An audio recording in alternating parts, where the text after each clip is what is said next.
To us was a huge weight lifted. Learn more at sayjude.org. All right, we're about to come in. Okay, thank you. Because facts matter. Welcome to WCPT's Union Strong Live from the Roofers and Water. 1 second. It's a bit of an issue. Waterproofers in Oak Brook. This discussion is sponsored by Roofers and Waterproofers Local 11, Smart Local 265, Chicago Federation of Labor, Megan Financial, and Cisco. Now, here are your hosts, Joan Esposito and Santita Jackson. Hello, welcome to another.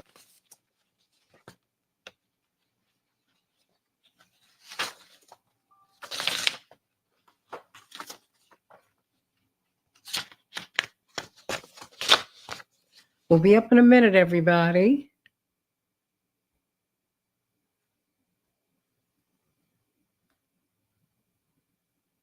We can change the world, change the world, change the world. Yes, we can. We can change the world, we can change the world, change the world. This is the Santita Jackson Show. War and hate to a place of love, it's not too late. Gotta save the children, we can't wait. Let's change the world. I am green. Hey, everybody. Welcome to the Santita Jackson Show. It's a joy to be with you. I hope that you'll be at our Halloween party at Rainbow Push tomorrow from 2 to 7 p.m. It's going to be fantastic. Costumes required, donations desired. We're going to have some snicky snacks, but if you don't have any money, it's okay. Come. It's going to be big fun at 930 East 50th Street. You've got to come dressed up in costume for Halloween. Let's have some fun in the midst of all of this craziness that's going on out here. We're going to be talking about the Maine mass shooting. Doesn't happen there, but really, if it happens one place, it happens everywhere, right? So let's talk about that today. Why is it that more than a third of these mass shooters are military trained? What goes on in military training? We'll be talking with David Swanson, among others, from World Without War and from War is a Lie, to talk about that. There's a connection there that the corporate media refuse to address, and I'm from a family who served. So this is not a slam against the military. I think there's a correction that needs to happen, because if their default position is to kill people when they are in trouble, something else needs to be taught there too, because there's tremendous influence that the military has. I mean, it becomes a family. So let's talk about that. And then, of course, we will be talking about the Middle East. We got a very menacing message from the Iranian foreign minister. He said, if Israel continues to pound Hamas and the Palestinians with bombs, America will feel the fire. Wow. What do you think about that? I mean, it's like we're not being drawn into it. We are being seen by many people around the world as being central to this conflict. So what do you make of that? Does that mean that we will see more terrorism on our shores, as we did last week when young Wa'id al-Yaoum was killed here in Plainfield, Illinois?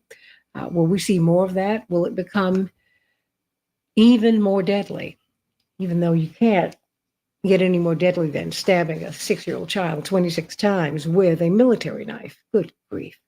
So we've got to talk about that today, everybody. I want you to call me at 773-763-9278, 773-763-WCPT, and let's have a real conversation today. I want you to call me about other stories that are on your mind. Next week, we're going to be talking about the migrant issue here in Chicago. I heard some really interesting stories and some interesting voices, and I want them to have a platform here on the Santita Jackson Show.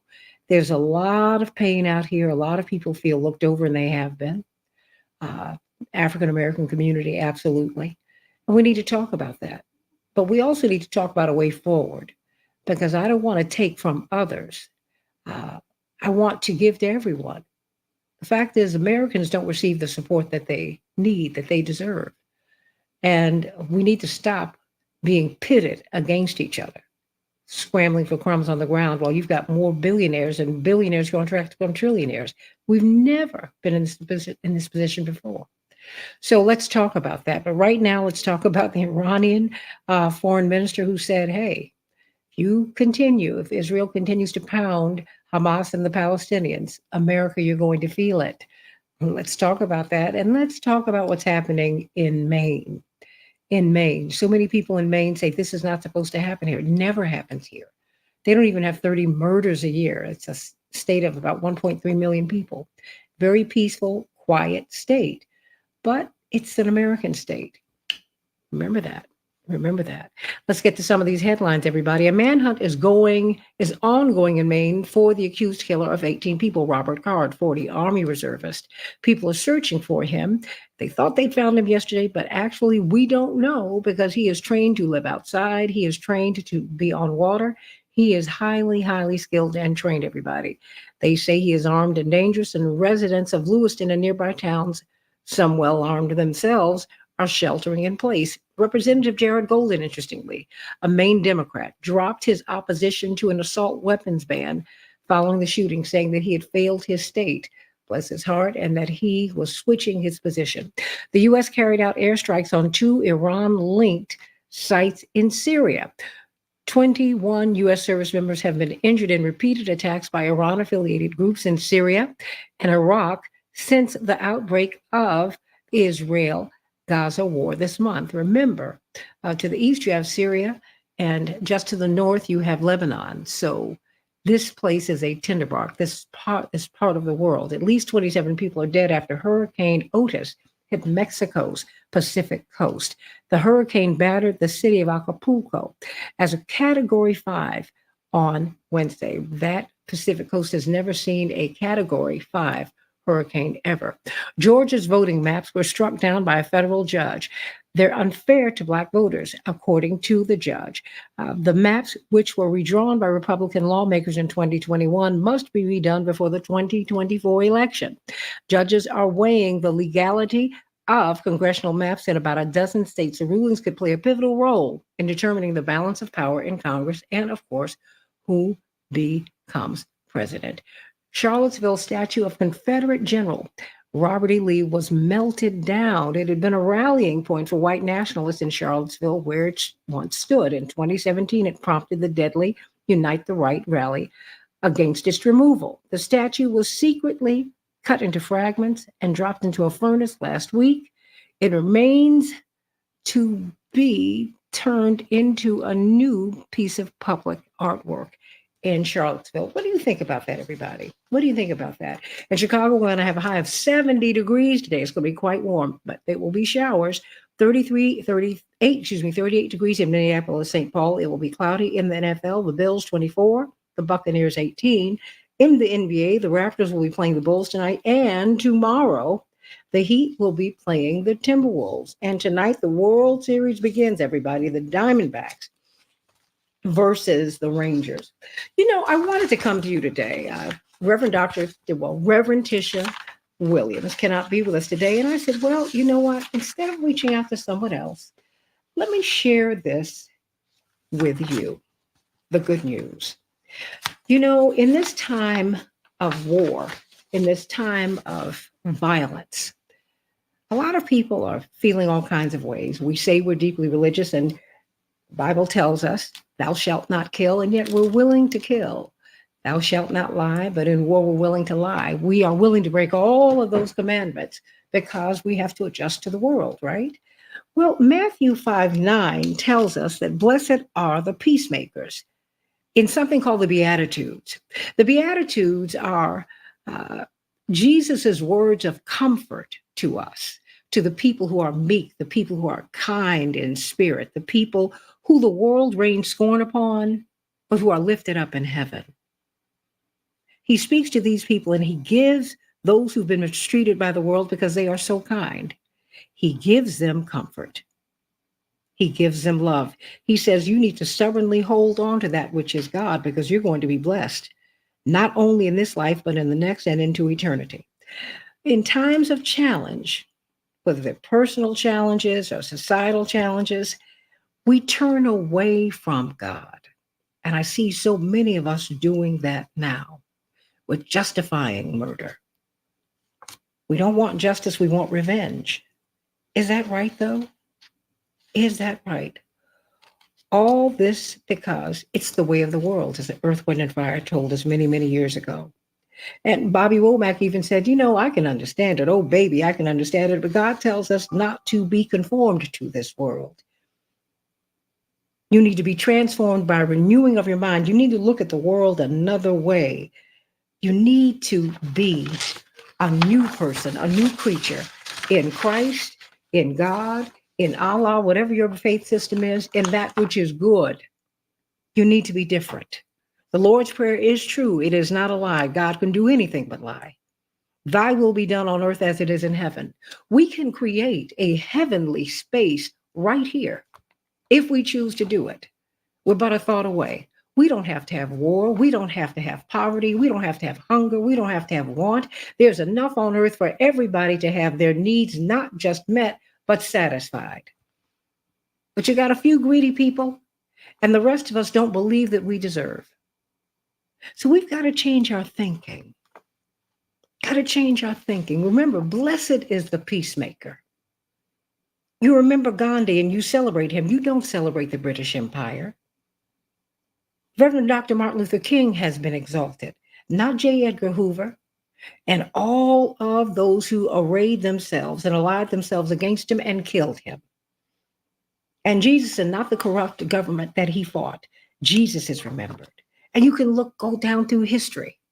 The peacemakers, those who went counterculture. He said, I want to spread love. She said, I want to spread love. I'm going to spread peace. They're the ones who remember. Those who didn't ask God to be on their side. Those who worked really, really hard and did the inner work to be on God's side.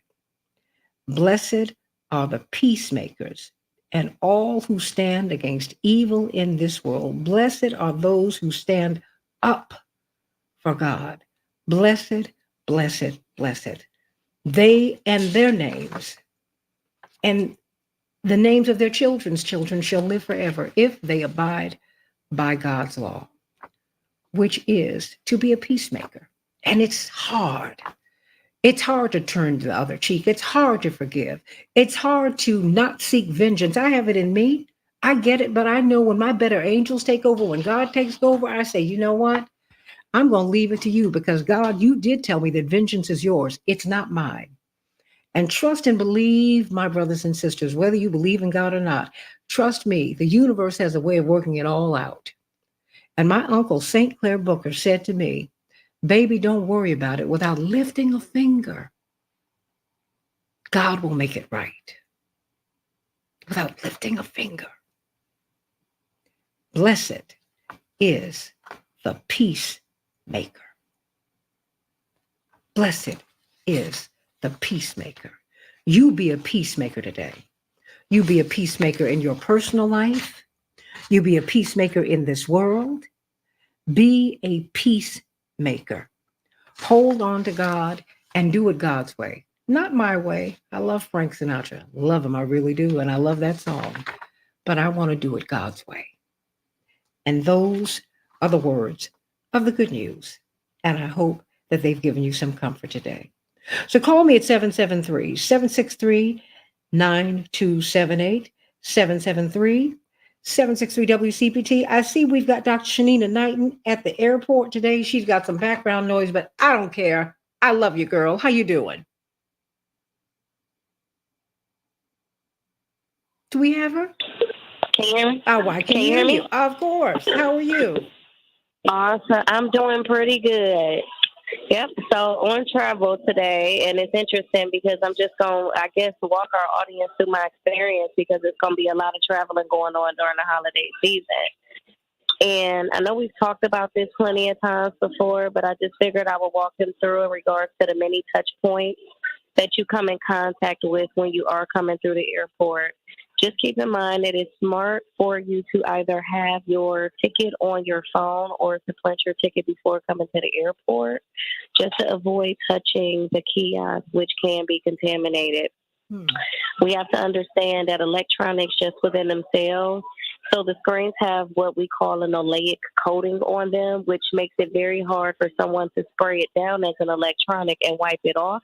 and for it to still have its touchscreen effect. So that is one of the least cleaned things at the airport, okay?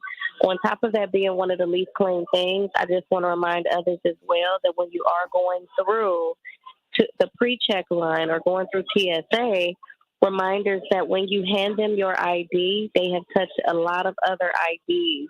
So make sure that you have some sort of disinfectant wipe to wipe down your ID for when they hand it back to you before you place it in your wallet.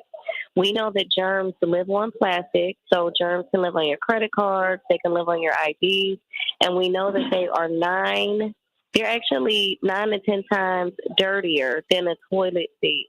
And so it's very important that you're vigilant about making sure that you are cleaning off those items before putting them back in your wallet. I oftentimes hear from people, oh my gosh, I went on the trip and I don't understand how I get sick. It oftentimes comes from the touch point.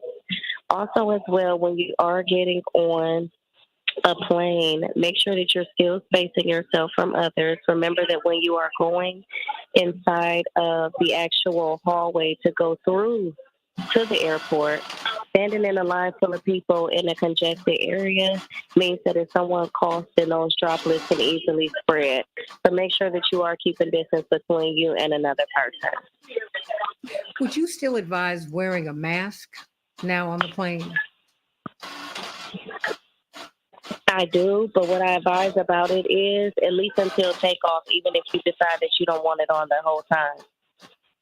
And my rationale for that is this: before the plane gets to moving, before the plane starts moving, then that air is not moving. And if the air is not moving, then there is no air exchange. Typically, when you are on the plane and it's up in the air is exchanging about every 3 to 5 minutes, which means that you're getting fresh air on the airplane as you're up in the air. I know a lot of people are concerned about the full duration of the ride. You should be concerned when you're up in the air more so than being concerned when you're up in the air more so than when you're just sitting there waiting for takeoff. Dr. Shanita Knight, I've got to fly today. I'm with you. And so, yes, I have pulled out my little, I've got 3 masks, 2 N95s, and then I have the glittery mask on top of it all. That makes me feel better. I bet, and I'm sure you got I'm sure you got I'm sure you have your sink inside of your purse because you wash your hands. Look, she got the wash and the rinse while she's en route. I've seen it. I can't help it. I can't help it. Please, I love you. It. I love you, girl. Hey, Dr. Nina, Heydrina. I'm not going to go anywhere with you anymore, messing with me. She looked at everybody. She gave me the side eye when we were just having breakfast, and that was so lovely. She treated me to breakfast. I was so happy. And she was like, are you for real right now? I'm like, yeah. This is how this is how I do it. Oh, I love Dr. Shanita Knight and everybody. And you know what? Call CNN, MSNBC, ABC, Fox, everybody. Let them know that you want Shanita Knighton on the air. While we're talking about disease and the spread of disease, why don't we talk about wellness? Why don't we talk about how you can avoid getting disease? Why we need to start having that conversation about infection prevention. So let them know about Dr. Shanita Knighton. Hey, Dr. Nina, Heydrina. Before I go to break, let me go to Maurice real quick. Maurice, what's on your mind, sweetie? Good morning, Santita. Maurice, the Bank of Africa Project. God bless you, young lady. God bless you. Thank you. I was so joyful this morning to hear you say the Beatitude where Jesus said, blessed are the peacemakers, for they shall be called the children of God. I use the same thing on a little radio station in Alabama yesterday morning. And that's confirmation for me, Santita, that God is real. We have a real God.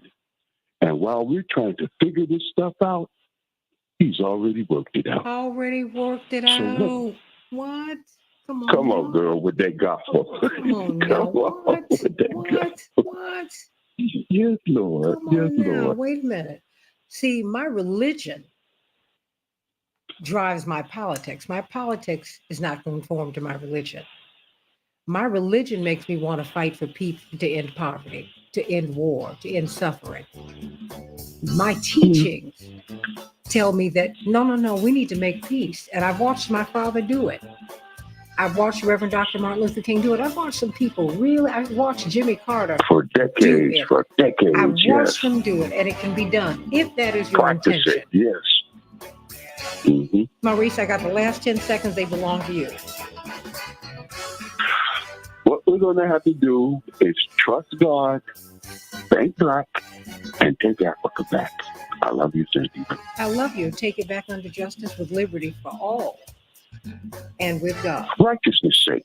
Amen. For righteousness' sake. Amen. I'm going to be Love accepting an award. I love you, sweetie. I'm going to accept an award for the Foundation for Democracy in Africa in Miami tonight for Reverend Jackson. I want to thank him for all of his work in bringing democracy to Africa and for bringing the diaspora together. Let's talk about this main shooter. Why is it that more than a third of these mass shooters are military trained? He's an Army reservist. With more of the Santita Jackson Show in just a minute.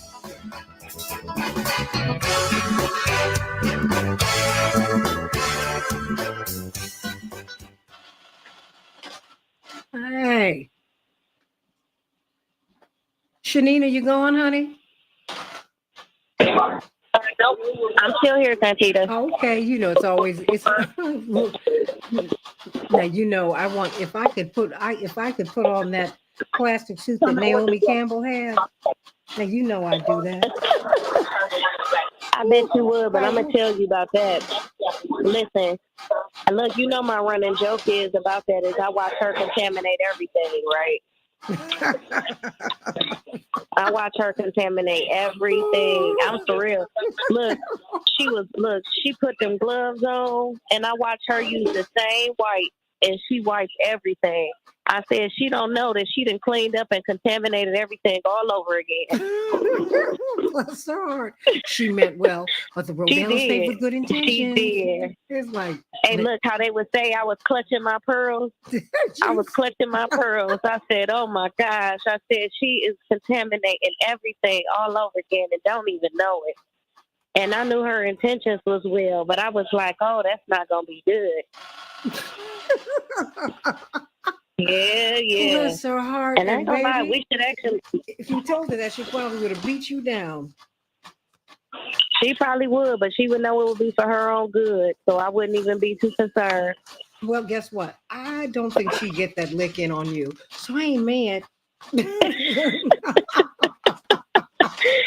it is. It's a different thing. But I think we should talk about that as well. We haven't talked about it in a while. But just disinfectants and like the fact that people don't allow proper contact time. They don't allow proper contact time, and on top of not allowing proper contact time, the other piece of it is not knowing how to wipe. So I think that we should talk about that too, because many people think they're cleaning surfaces and don't recognize that they're not cleaning it. Okay. Be also a good time to talk about mop heads and all kinds of stuff and the many contaminants that exist because people don't. It's like one thing to clean something, but it's another thing to disinfect. Now, hey. It's another thing that, yeah, so we should talk about all of that too. Let's sometime definitely next talk week. about that because that's something that's bothered me. I'm like, you know, you've trained people to clean, but have you trained people to disinfect anything? Exactly. You know, and that's not the fault of the people who are doing the work. They're not being trained. I agree with that. I wholeheartedly agree.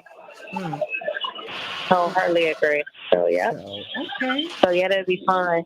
And look, I'm curious to know what you printing up this morning. Everything. You know, I've got to go to. I've got to go Jackson. to. Yes. We have Dr. Gibbs and David Swanson ready to go, and a minute left in the break. Fantastic. Do we have Mr. Green? We are working on getting him. Okay, thank you. Mr. Swanson and Dr. Gibbs, how are you? Good morning. It's wonderful hearing your voice today. Your voice We says. also have Bryce Green. And Mr. Green, your voice says, starting with you, Mr. Swanson, of course.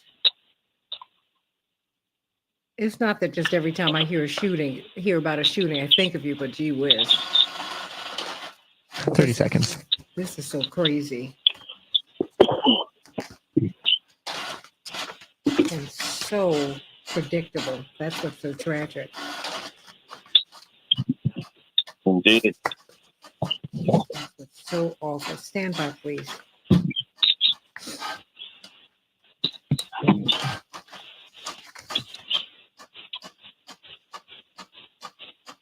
Stand by. Mhm.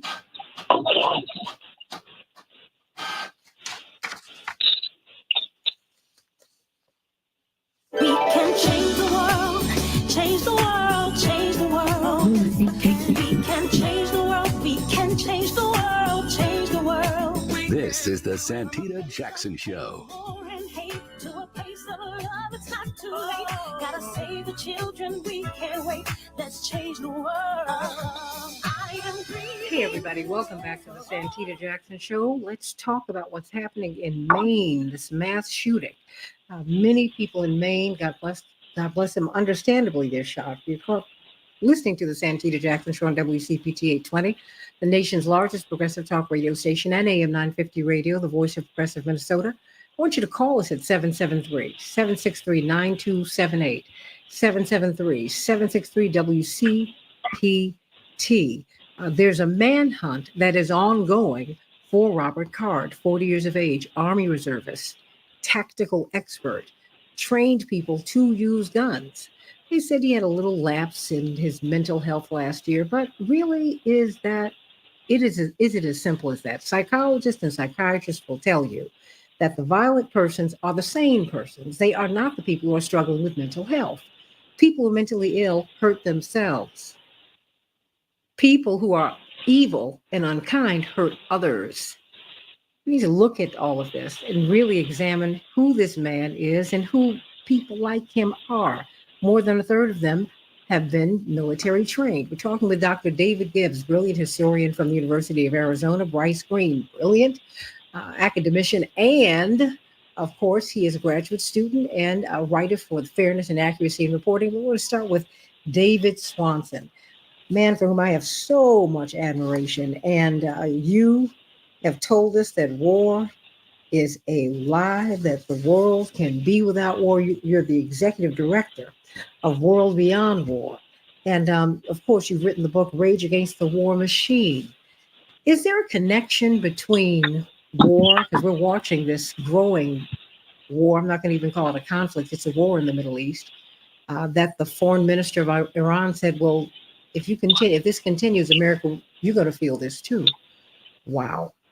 I mean, is there a connection? You know, Dr. King said the bombs that are dropped overseas will explode at home. Is that what we're seeing, David Swanson? Oh, I certainly think so in any number of ways that we could discuss for hours. And we do now have the U.S. and Iran attacking each other's facilities, which is incredibly dangerous. But yesterday, the U.S. State Department warned anyone from the United States to be very cautious about traveling anywhere in the world, not just to Palestine or Israel or that region. And the state of Maine, and particularly around the latest mass shooting within the United States, has warned everyone not to leave their houses. And if you think those two things are unrelated, you are a very creative thinker, because these mass shootings have just exploded during these endless wars since 2001. And as you noted, and as I've been reporting on for years, this latest mass shooter is not the only one trained to shoot. And in fact, he himself is a trainer of others to shoot by the U.S. military. If you look at the database of mass shooters that Mother Jones has produced, and you go with the males 18 to 59, which is almost all of the mass shooters, in the general population, 18 to 59-year-old males who have been in the military is very, very small. It's less than 10%, and shrinking. But mass shooters, it's over 30% of them have been trained by the military. And this is not counting the ones who tried to get in the military and were rejected, the ones who've worked in the military as civilians, the ones who've worked as police officers with military titles, or worked as prison guards, or worked as security guards. The people who have been trained and employed to shoot, is a major factor in mass shooters. I mean, it's very, very disproportionately likely that a mass shooter is a veteran.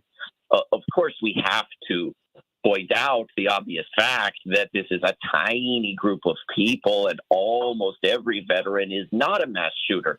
But the same is true for, almost everyone with mental illness, and almost everyone who's male, and almost everyone who's a Nazi sympathizer or a loner or has purchased a gun. And yet there's story after story after story about these other factors, and searching for a motive. And is it a problem of mental illness? And a lot of that is driven by a desire to avoid talking about banning the guns, about having gun laws that resemble those of a normal nation. But a lot of it is to avoid talking about the ability of the shooters, the inclination of the shooters, the fact that so many of these people have been praised and endlessly thanked for the service of engaging in mass shooting when they did it in the right place. And they come to the United States and do it, and it creates a problem that nobody wants to talk about. Not a single article ever in years and years and years in mainstream corporate big media outlets about the fact that mass shooters are very disproportionately military veterans. If we had that discussion, where would that go? I mean, would we start looking at the budget? Would we say, wait a minute, all of these wars that we're in, what does this do to you? I've talked to Matthew Ho and others about moral injury. Are we afraid of having those discussions, David Swanson? I think in large part, yes, people are afraid of having those discussions. And they also have simply internalized this idea that it's a good idea to praise wars and to praise veterans. And even if you don't like the wars, you must praise the troops for being in the wars.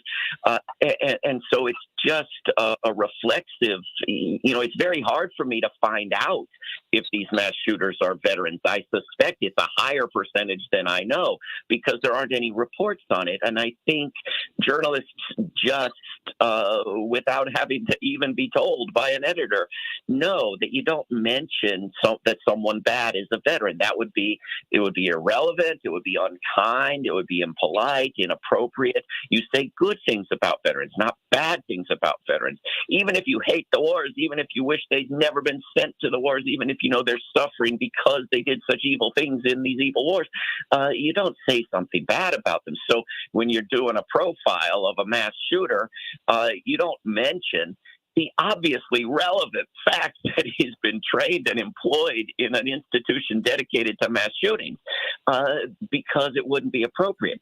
And so I think there are all kinds of factors that keep us from becoming aware of this, but it's bigger than this. And it's not just bigger because there are security guards and prison guards and police officers doing mass shootings, but also because almost every mass shooter thinks they're in the military. They dress like they're soldiers. They write letters about the war they're engaged in.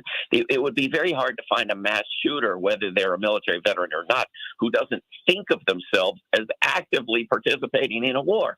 And our culture is just saturated with war and support for war. And you can't find a movie on Netflix or Amazon or Hulu that in which violent revenge doesn't solve everything. No, those are the heroes. Not Gandhi, right? Not King, not people who seek peace. We kill presidents because they don't want to have war. I mean, that's wow. Dr. Gibbs, that's what we do. Well, I do agree that there is undoubtedly a culture of militarism in the United States. It's impossible to be an imperial power as the United States has been since 1945. With this world extending, world projecting military, without a culture of militarism. And a culture of militarism, a culture of, it is in a sense, yes, a culture of mass shootings, a culture of violence, and there's no way of getting around that fact. And if you take somebody who's a little bit unhinged, maybe a lot unhinged, it's not that much of a stretch to see how they might go and do something like what just happened in Maine. And so, yes, Mr. Swanson, I think, is right. You can't divorce what is happening with these mass shootings from the larger culture of American militarism and a glorification of violence that is part of militarism. And of course, there's, it must be said that in other high-income countries, in Europe and Japan, you just don't have this problem. This is unique to the United States. It's pretty much the only high-income country that has these kinds of mass shootings or gun violence in general. You go to Japan and there's almost nothing like that. Obviously what we have is in addition to the sort of the culture of violence associated with militarism, we have laws that allow people to have military-style weapons, assault rifles, that are certainly banned in other countries. You could do that here too, but we choose not to. In a sense, you could say this is a choice we're collectively making. We are choosing to inflict this violence and this danger upon ourselves in a extremely dysfunctional way. I'm always very impressed by that people have an option to make their lives better or make it worse, and sort of collectively make it worse. That is, in fact, what we're doing here. It's a choice we're making, a very bad choice, I would say. How did this land on you, Bryce Green? And we're still looking for Robert Card. He could be lost for years. I was watching a report this morning. They said he can blend into the woods for years because he's been trained to do that too. Well, the first thing that struck me was that this is continuing in the long trend of what is called the failure to protect here in America. Our government apparatus and our military apparatus, it's ostensibly designed to protect us from, the worst harms imaginable, but so often, so consistently, it fails us. And this doesn't just go to these institutions, it also extends to our entire economy. We talk about all the wholesale destruction of our children, and the impoverization of so many of our citizens. This is a system that has failed to protect its people. And like many mass shooters in the past, this one was, known to law enforcement, and law enforcement is almost always priorly informed of, a mass shooter's tendencies or violent acts, but, they don't seem to care. They don't seem to be able or capable of protecting the public, as is their charge. And so this is just a larger indication of the decay of many of our important systems, of many of the systems that are supposed to protect us, that are supposed to make us safer and enrich us, failing us. And so that seems to be the case for all these mass shootings. We just aren't capable of protecting ourselves. Robert Williams wrote in, Robert Card was mad just like Donald J. Trump. When a narcissist and sociopath can't have their way, they want everyone else to suffer, he writes. Mr. Card was mad because his woman left him and he lost his job. Black men experience this every day, and we don't go ham against the society. What say you, David Swanson? What is what's modeled by presidents and prime ministers in our world. We teach our little kids not to hit their little friends, but we don't dare tell presidents that they shouldn't engage in such things. Congresswoman Ilhan Omar last week gave a speech in Washington, wondering how it was possible that people like our president could have such sympathy for Israeli victims of war and absolutely none for Palestinian victims of war, and for that urging of consistency and kindness and compassion. She and her family received numerous death threats, and she was labeled a terrorist supporter far and wide. This is the world we're living in. Why would it make sense when you're struggling to get the U.S. Congress to dump more money into wars to package 4 of them into one bill?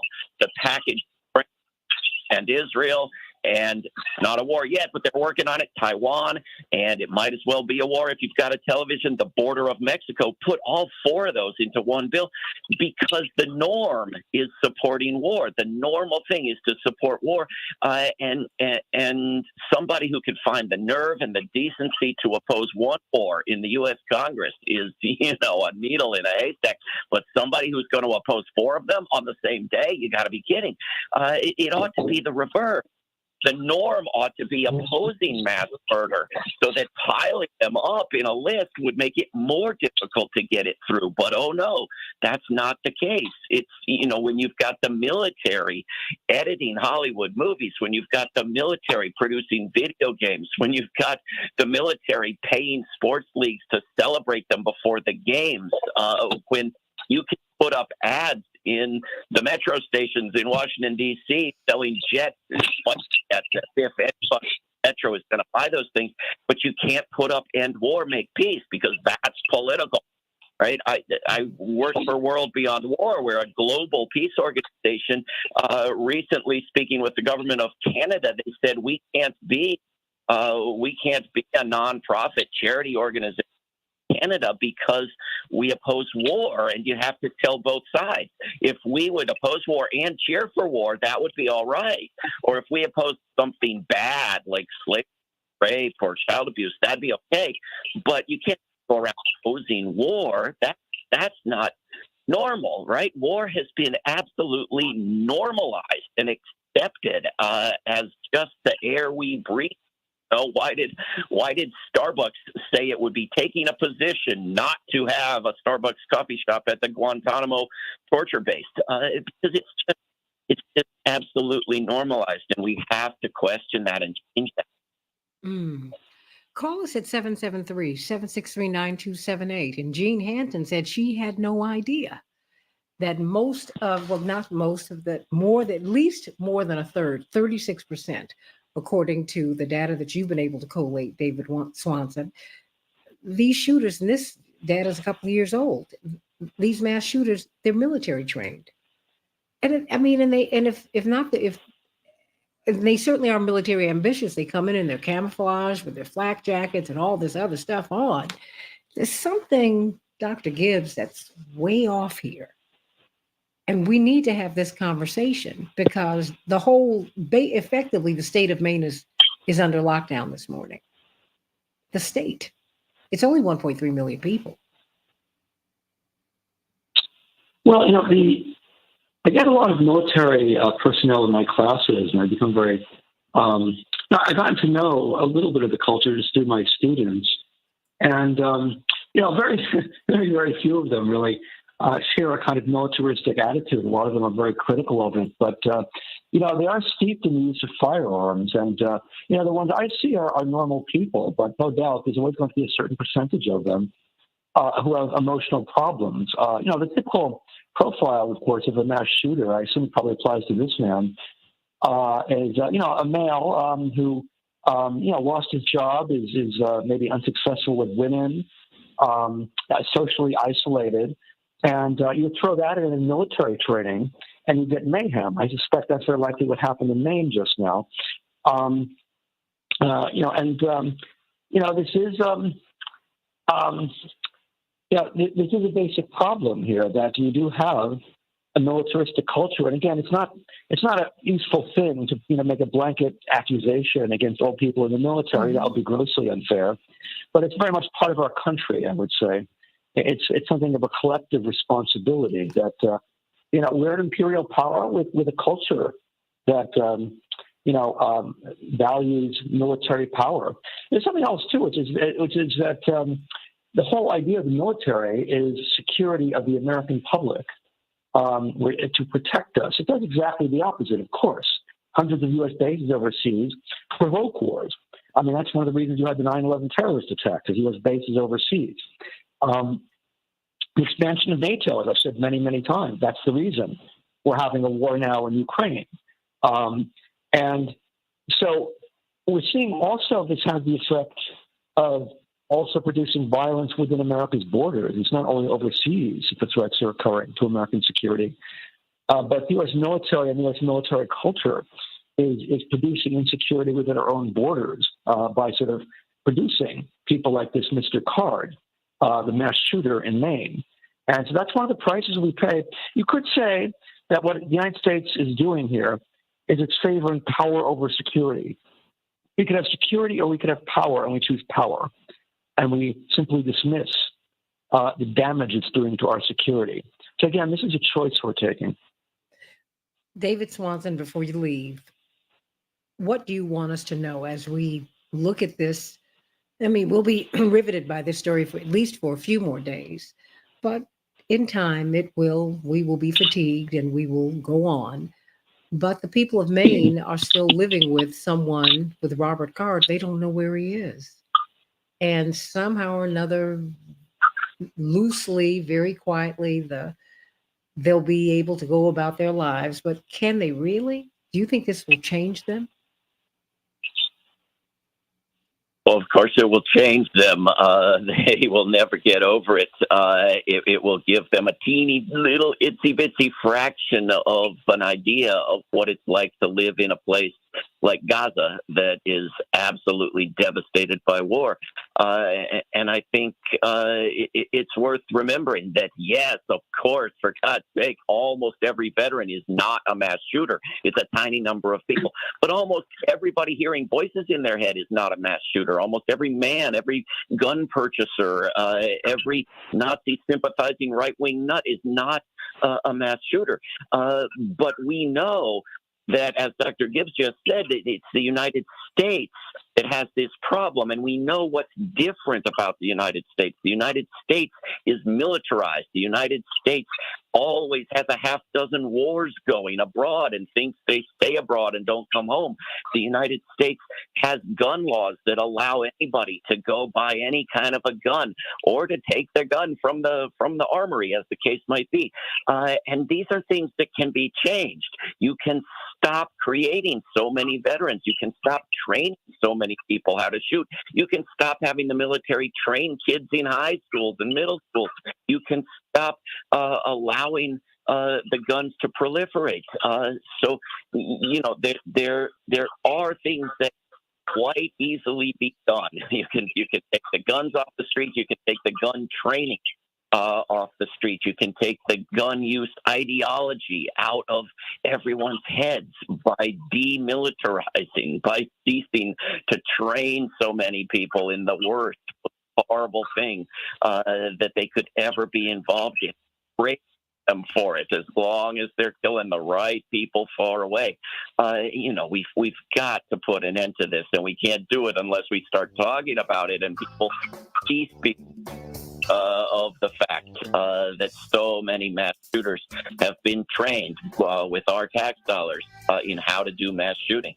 You know, and as you said, David Swanson, you know, the thing is, it's in the culture.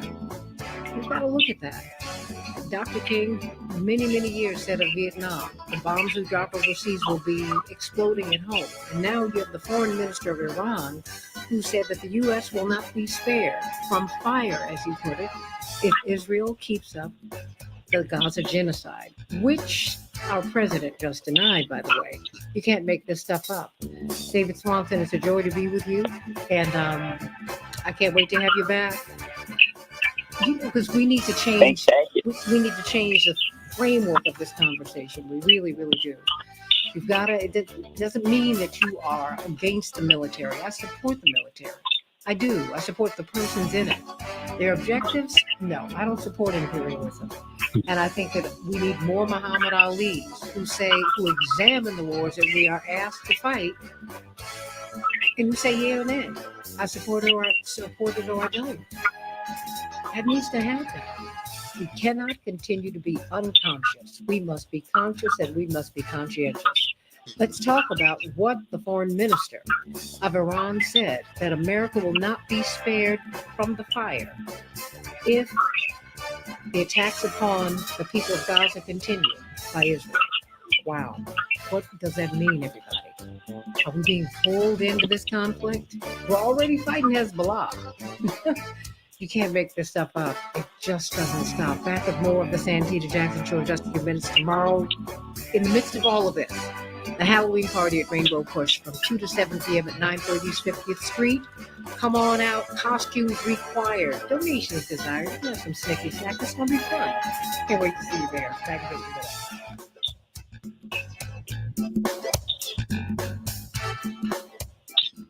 Oh boy, David Swanson, thank you so much for being with us today.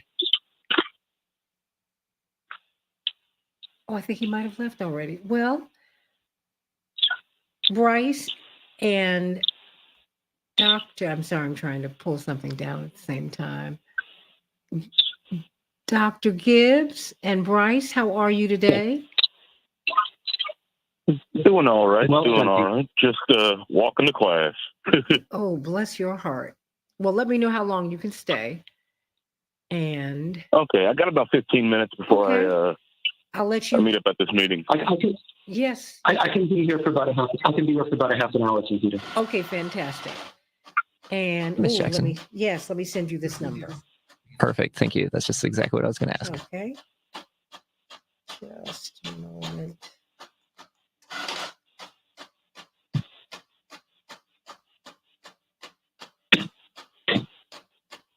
Boy.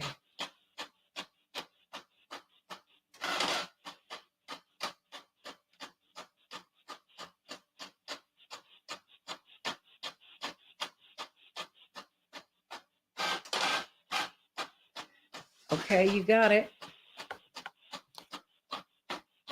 Thank you. Okay. Okay. Do you all have any comments before we get on the air about what the foreign minister said?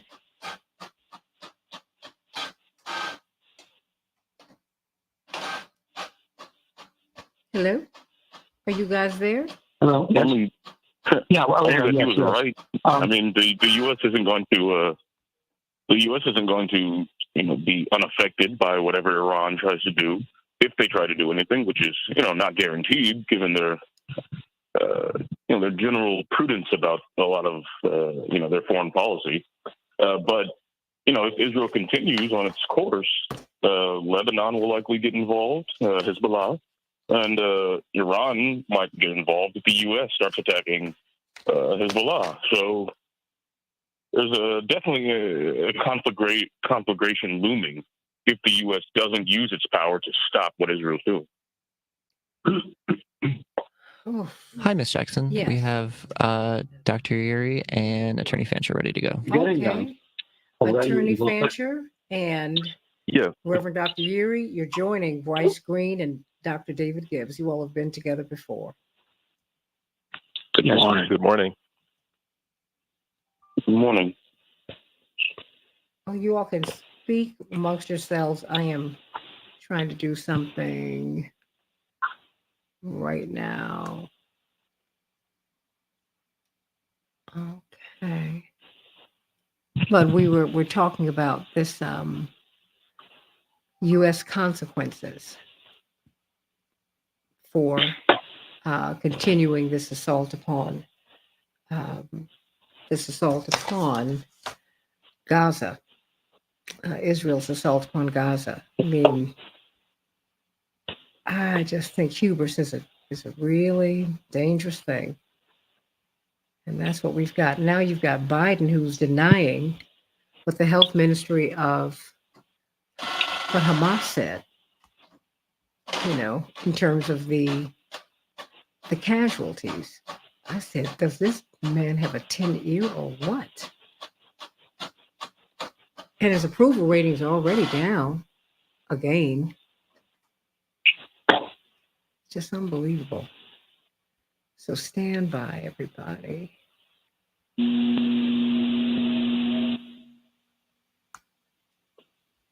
How much time do we have, Henry? Henry?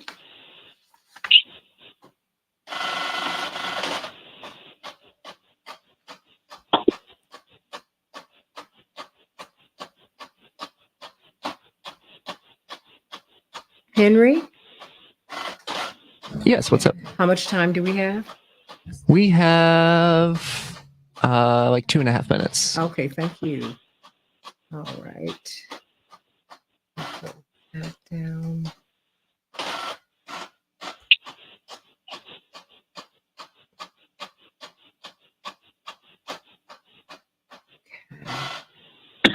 Okay. Everybody, thank you for your patience. If I'm pulling a few of these things down. And everybody like and share, like and share, like and share, like and share.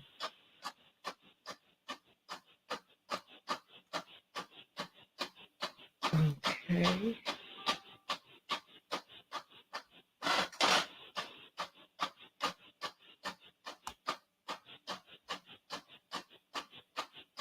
Okay. Great. Whew, okay. So I'm having to tweet and do everything at one time. It's just me on this little chug-a-lug show. But thank you all for helping it to go.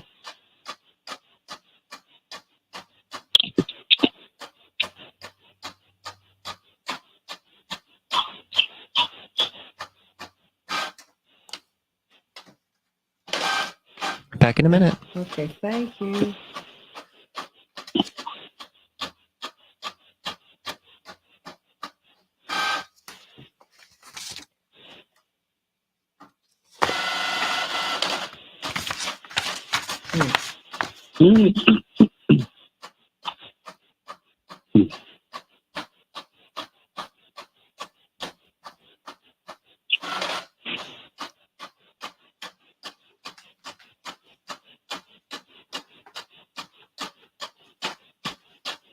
Back in 30.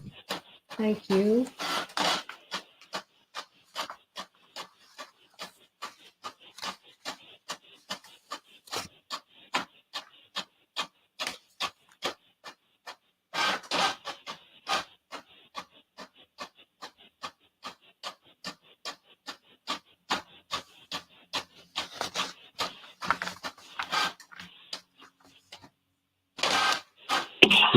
Stand by.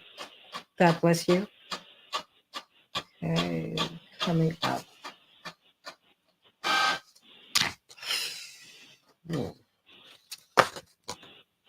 Stand by. Mm-hmm. We can change the world, change the world, change the world. We can change the world, we can change the world, change the world. This is the Santita Jackson Show. War and hate to a place of love, it's not too late. Gotta save the children, we can't wait. Let's change the world. I am Hey, everybody, welcome back to the Santita Jackson Show, WCPT 820, the nation's largest progressive talk radio station, and AM 950 radio, the voice of progressive Minnesota. Hope to see you at the Halloween party at Rainbow Push tomorrow from 2 to 7 p.m. Costumes required, donations desired. It's going to be fun. Bring the kids, too. We always have parties where children can attend with the adults. Intergenerational. It's a family affair, right? Come on, everybody, from 2 to 7. It's going to be great. We're going to bury poverty and want and lack and war. We're going to raise up peace, and we're going to have a lot of fun tomorrow. So I want to see you there from 2 to 7 at 930 East 50th Street. Let's talk about the foreign minister of Iran, who said that America will not be spared from the fire if Israel keeps up the Gaza genocide. Call me at 773-763-9278. 773-763-WCPT. I want you to tell me what you think about that. Do you think that the war will visit us at home? It already has, when we had the 6-year-old boy, Waeed, who was killed last week. So it's here. It's here, but to what extent will it be here? I want you to call me at 773-763-9278, and let's talk about it. Let's talk about it. Let's see if we can call for a ceasefire. 2/3 of Americans want a ceasefire, but barely 3% of the members of the U.S. House of Representatives have signed on to a petition asking for one. The UN's calling for a ceasefire. Jewish Voice for Peace are calling for a ceasefire. People are calling for a ceasefire. Stop the shooting on all sides. And yet America is saying, no, we're going to get the hostages out, and we're going to get on with this. Wow. Wow, wow, wow. Let's go to some of these headlines. A manhunt is ongoing in Maine for the accused killer, Robert Card, Army reservist, 40 years of age. Of 18 people, he injured scores of others. Police say he is armed and dangerous. Residents of Lewiston, Maine, and nearby towns, indeed, just about the whole state. Well, they are sheltering in place. God bless them. And indeed, their Congressman, Representative Jared Golden, a Democrat, dropped his opposition to an assault weapons ban following the shootings. He said, I've disappointed my state and I've changed my mind after this tragedy. The United States carried out airstrikes on 2 Iran linked sites in Syria. 21 U.S. service members have been injured in repeated attacks by Iran affiliated groups in Syria and Iraq since the outbreak of the Israel Gaza war this past month. At least 27 people are dead after Hurricane Otis hit the Pacific coast of Mexico. They've never seen a hurricane that strong. Georgia's voting maps were struck down by a federal judge. They were ruled to be unfair to black voters, the judge said yesterday. The maps, which were redrawn by Republican lawmakers in 2021, must be redrawn before the 2024 elections. Judges are weighing the legality of congressional maps in about a dozen states. We will see how that all works out. In Chicago, we'll have a high of 70 degrees, but we will have showers. Minneapolis, St. Paul, 38 degrees. It will be cloudy. In the NFL, the Bills were triumphant over the Buccaneers, 24-18. In the NBA, the Raptors will be playing the Bulls tonight, and tomorrow night, the Timberwolves will be facing off against the Heat. Tonight, the World Series begins, the Diamondbacks versus the Rangers, and those are the headlines on the Santita Jackson Show. I want you to call me at 773-763-9278, 773-763-WCPT. Biden approval among Democrats falls 11 points as he greenlights the Israeli assault on Gaza. That is from Common Dreams. And this is from a Gallup poll that was released Thursday that showed that President Biden's approval rating among Democrats has dropped. In September, 86% of Democrats approved of his job performance, but between October 2nd and the 23rd, his approval has fallen to 75%. What does that mean? And he's been accused of genocide denial after casting doubt on the civilian death toll. The health ministry of Gaza, which is controlled by Hamas, said nearly 7,000 Gazans have been killed. And President Biden said he had, quote, no confidence in the Palestinian officials' casualty reports. Why is that? As we hear talk from the IDF and from Israeli officials about Palestinians being human animals. And now this. The Iran foreign minister said that the United States will feel the fire. He said, I say frankly to the American statesmen who are now managing the genocide in Palestine, I quote, that we do not welcome an expansion of the war in the region, but if the genocide in Gaza continues, they will not be spared from the fire. What does that mean?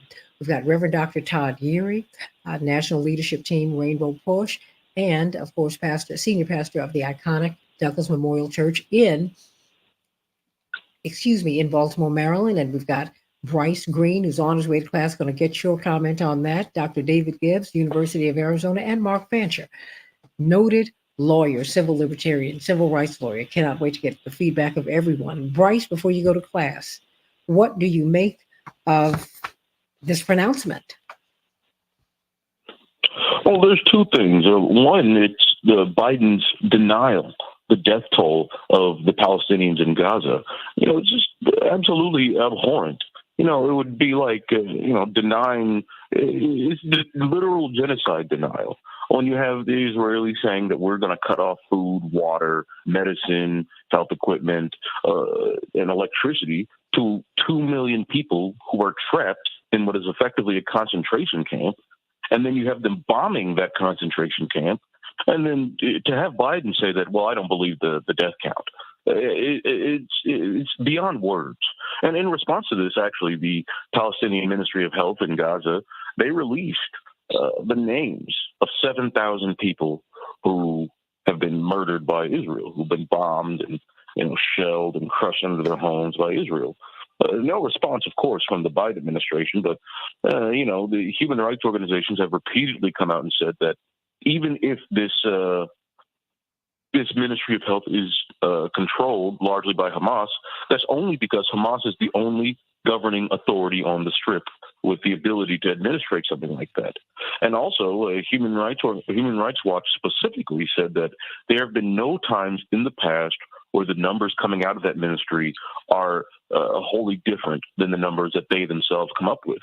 So this is clearly a reliable institution. What Biden is trying to do is trying to muddy the waters so that even if we have images of, children being crushed by rubble, even if we have the death count of the doctors on the ground there, the American people will still, have doubt in their mind about what's going on. If there's doubt, well, then that allows the genocide to continue. It's pretty abhorrent, and it's hard to put into words how awful this is. But this idea that if this continues, that Iran is threatening that U.S. will also feel the fire, I think is accurate. If the U.S. continues to support Israel in its ethnic cleansing of Gaza, well, there are many regional powers, regional actors who don't want that to happen, and they're going to take action. Specifically, Hezbollah in Lebanon. They've made their claim to fame is being a major resistance against Israeli aggression. They were attacked viciously in 2006, but they managed to beat Israel back, and since then, that's really stung Israel for quite a while. But if they're not able to do anything to stop the ethnic cleansing of Gaza, they lose all credibility in the region. And so they have every incentive to intervene in some capacity against Israel's policy. Now, the U.S. has moved aircraft carriers, in the Mediterranean closer to Lebanon, in an overt threat, basically saying, if you get involved, we are going to have we're going to have a problem. We're going to be sending cruise missiles and, fighter jets after your cities. Well, of course, Iran is notably allied with both Hamas and Hezbollah, and they're saying that they're thinking of getting involved and that they don't want to allow Gazans to be genocided. And so it's very reasonable to expect that if Israel continues this policy, that the U.S. will be somewhat affected by the response to that policy. And of course, this should all be noted that the Biden administration can stop this genocide instantly with a phone call if he wants to, but either he doesn't care or he absolutely supports it. In either case, it's awful. But what's critical is that there don't seem to be any adults in the room in the American, public state. The Senate just unanimously condemns student protesters protesting in support of Palestine and announced unconditional support for Israel. This is ridiculous. As Israel is announcing a genocide loud to the world, committing it in full view of everyone, murdering journalists, murdering their families, has been reported by outlets like Middle East Eye and Al Jazeera and others. As Israel continues to do this, to have this level of U.S. support, it reflects pretty poorly on our country and our people. And, in the West, we like to demonize these people in the Middle East. We like to demonize Iran. We like to demonize Hezbollah. We like to demonize Hamas. But even if the worst things that Hamas, Iran, and Hezbollah are accused of are true, it pales in comparison to what Israel has done to the Palestinians and what they plan to do to the Palestinians, what America has done to the populations all over the world, Iraq, Libya, Syria, Afghanistan, Vietnam. It goes on. These powers, America and Israel, they're very easily and pretty definitively the most brutal, aggressive, violent powers in the world today. And the only reason that Americans think otherwise is because we're simply the most propagandized people in the world. And so that when it comes time for Israel to genocide Gaza, Americans line up and they say, well, that's mostly okay. While many Americans do support a ceasefire, many more Americans also believe that Israel's response is justified, which, it's difficult to make these comparisons, but how we all talk about never again and how, well, if something horrible is going on in my society Surely we could never let that happen.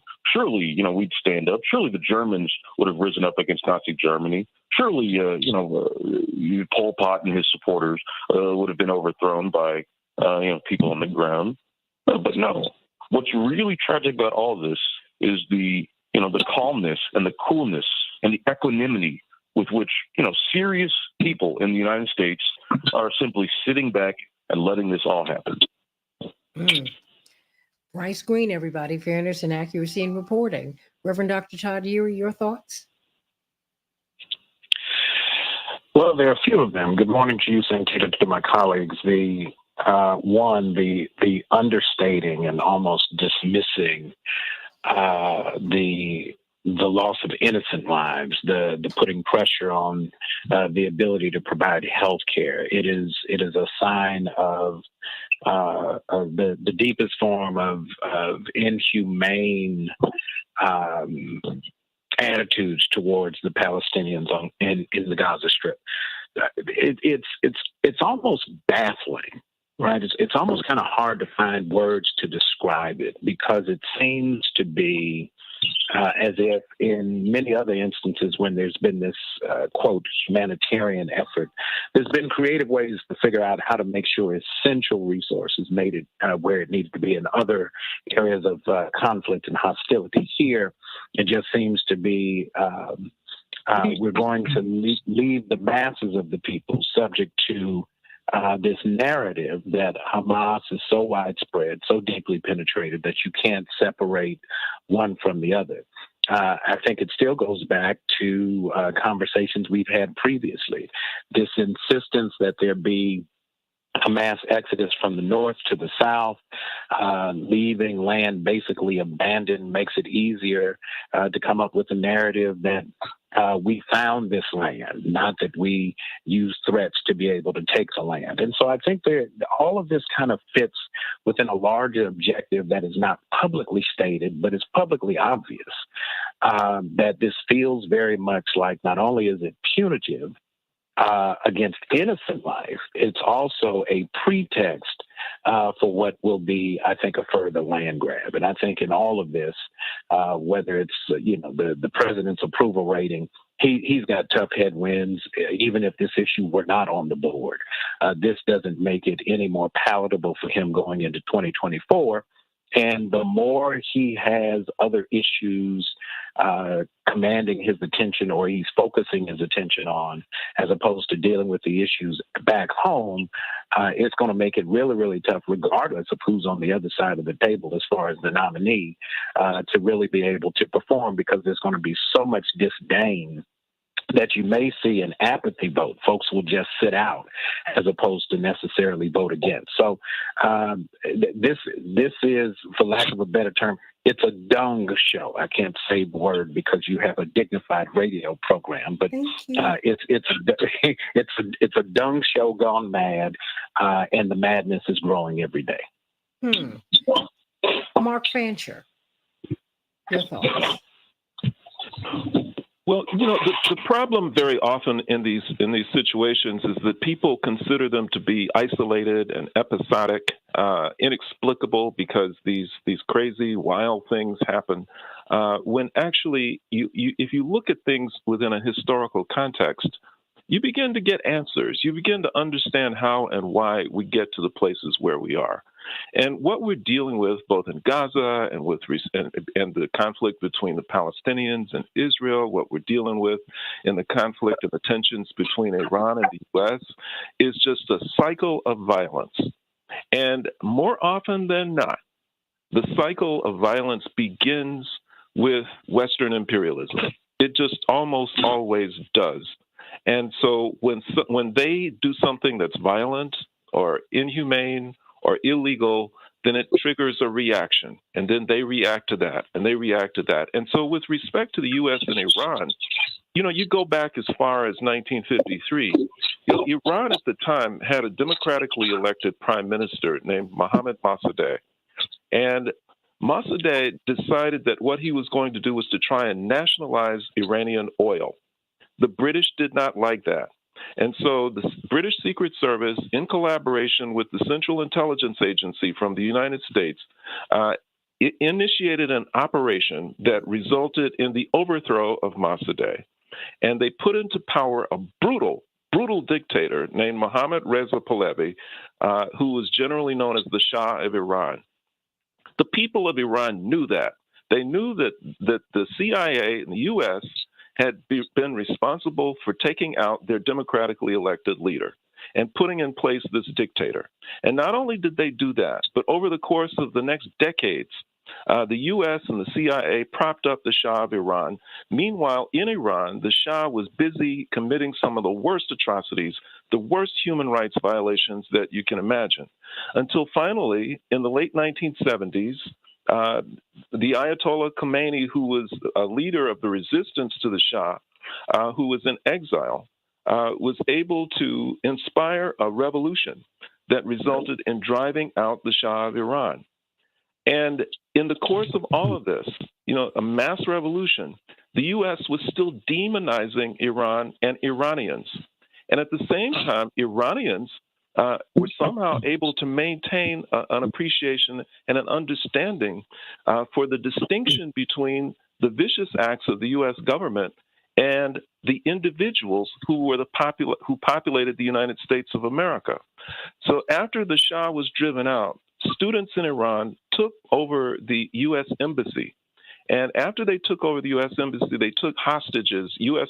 hostages, as a symbol, as an indication of just how much they recognized that the U.S. citizens were not responsible for what the U.S. government and Western imperialism were doing, and as a recognition of the struggle that was being engaged in by oppressed minorities in the U.S., they released the black hostages first. They let them out just to demonstrate solidarity with the struggle of African people in the United States. But in the face of all of this, the U.S. has continued to demonize Iran, and it has prompted retaliation by Iran, both rhetorically and otherwise, and it has created this cycle of violence which continues all the way up till today. And so you combine that toxic relationship with the toxic relationship which exists between the Palestinians and Israel, which as a state is also the creature and the product of Western imperialism. It did not exist before 1948. There's so many people walking around right now who are older than it, and which in so many ways, represent settler colonialism at its worst, and which has been responsible for untold violence over the course of its existence against the Palestinian people, resulting now in genocidal acts. This cycle of violence is destined to continue unless somebody interrupts it. And for those same voices that are calling for ceasefires, for an end to these kinds of conflicts, these same voices will be drowned out unless they are persistent, unless they grow ever louder. Because the honest truth is, Dr. King, toward the end of his life, said that he was afraid that the United States was approaching spiritual death. He could only have been referring to the people of the United States, because the government, the economic system of the United States, all of that was stillborn. It was dead from the outset. And so I think that for the people who are at risk of entering a stage of spiritual death, we're having our last opportunities, and we got to get prayed up real fast, and we've got to get active and vocal real fast if we want to stay alive. Dr. Gibbs, can you stay with me just a couple more minutes? On the other side, I want you to give closing thoughts, because I want to know what you're thinking, everybody. People are calling in, and I'm going to get your calls too. 773-763-9278, 773-763 WCPT. If you think that this is going to be contained to the Middle East, you do not really understand what's going on here. And long simmering tensions. And remember, we're only 4.5% of the world. 95.5% of the world exists beyond our borders. And a lot of people, they've had their democratically elected governments overthrown by us. They've had our country, they've had our corporations come in and literally loot their resources. You've had democratically elected leaders who've gone in and said, you know, we're going to nationalize these resources like Gaddafi, and we're going to make sure that everybody, we're going to end poverty in Libya. And then he said, you know what? We're going to unite Africa. We're going to have a United States of Africa. We're going to have one currency. We're going to speak with one voice. We're going to be strong, modeled upon what we've seen in the United States. And then we kill him. Oh boy. A lot of people feel a lot of kind of way, some kind of way about all of this. And then you've got the president denying anyone who looks at Gaza knows that thousands of people have been killed. The place has been leveled. And then you have a member of their parliament who said, not of their parliament, of the Israeli parliament, who said they want Gaza to look like Dresden. Are you serious? Oh, my heart breaks for Israel today. Don't want them to go down this road. This is not a good thing. Remember, Israeli security and Palestinian justice are married to one another. Boy, it's a metaphor for how we are in this world. Everybody, call me at 773-763-9278. Let's talk on the Santita Jackson Show.